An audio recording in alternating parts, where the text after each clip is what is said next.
السلام علیکم ورحمۃ اللہ وبرکاتہ۔ ناظرین کرام، آپ ادھر توبہ کرتے ہیں ادھر ٹوٹ جاتی ہے، ادھر اللہ رب العزت سے معافی طلب کرتے ہیں پھر کوئی گناہ کر بیٹھتے ہیں، ادھر آپ روتے ہیں گڑگڑاتے ہیں استغفار پڑھتے ہیں ادھر پھر کوئی غلطی کر بیٹھتے ہیں۔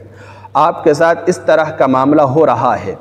آج توبہ کی کل ٹوٹ گئی، صبح توبہ کی شام کو ٹوٹ گئی، شام کو توبہ کی صبح کو ٹوٹ گئی، آج توبہ کی کچھ دنوں کے بعد ٹوٹ گئی، کچھ وقت باقی رہتے ہیں پھر توبہ ٹوٹ جاتی ہے۔ اس طرح کا معمول اگر آپ کے ساتھ ہے تو آپ ایک عمل کر لیں جو میں آپ کو بتا رہا ہوں، اور حدیث شریف کی روشنی میں آپ کو بتاؤں گا۔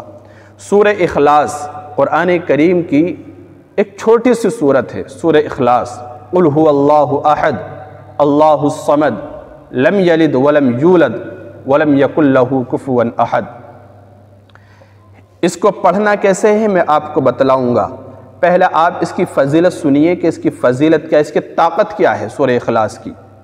اگر کوئی بندہ، پیارے رسول صلی اللہ علیہ وسلم کی روایت ہے، اور یہ روایت در منصور، کنز العمال اور اسی طرح حیات الصحابہ وغیرہ کتابوں میں درج ہے، اور اس کی طاقت کیا ہے سورہ اخلاص کی، آپ ذرا توجہ کے ساتھ سنیے۔ اگر کوئی بندہ اس کو پڑھتا ہے، کب پڑھنا ہے کیسے پڑھنا میں آپ کو بتلاؤں گا، کتنی دفعہ پڑھنا ہے۔ اگر کوئی بندہ اس کو پڑھ لیتا ہے تو اللہ کے نبی علیہ السلام نے فرمایا کہ اس دن جس آدمی نے سورہ اخلاص پڑھی ہے اس دن اس آدمی سے کوئی گناہ سرزد نہ ہوگا، کوئی گناہ سرزد نہیں ہوگا، اور اگر شیطان کوشش کرے گا تب بھی گناہ صادر نہیں ہوگا۔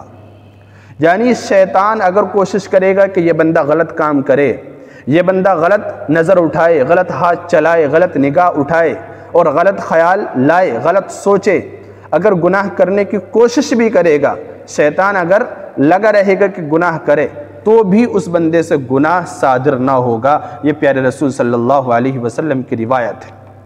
تو سورہ اخلاص کی یعنی قل هو اللہ احد کی طاقت آپ دیکھیے کتنی زبردست اور کتنی پاورفل طاقت ہے سورہ اخلاص کی۔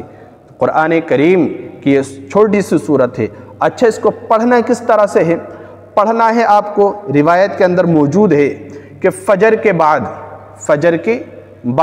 آپ فجر کی نماز سے فارغ ہوئے، فجر کے نماز کے بعد آپ 10 مرتبہ سورہ اخلاص پڑھ لیں، 10 مرتبہ، اور یا ظہر کے بعد، فجر کے بعد آپ نہ پڑھ سکے تو ظہر کے بعد آپ سورہ اخلاص 10 مرتبہ پڑھ لیں۔ تو فجر کے بعد یا ظہر کے بعد آپ 10 مرتبہ سورہ اخلاص پڑھنی ہے۔ قل هو اللہ احد اللہ الصمد لم یلد ولم یولد ولم یکن لہ کفوا احد۔ پیارے رسول صلی اللہ علیہ وسلم نے فرمایا کہ اس دن اس آدمی سے، اس بندے سے گناہ سرزد نہ ہوگا، اگر شیطان کوشش بھی کرے گا تب بھی کوئی گناہ صادر نہیں ہوگا۔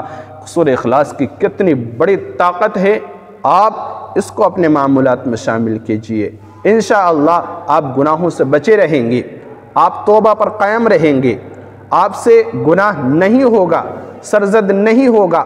شیطان کے اثر سے بچانے کا سب سے بہترین طاقتور پاورفل یہ عمل ہے، آپ اس کو اختیار کیجئے، انشاءاللہ آپ تمام چھوٹے بڑے گناہوں سے محفوظ رہیں گے۔ اللہ تعالی عمل کی توفیق دے۔ السلام علیکم ورحمۃ اللہ۔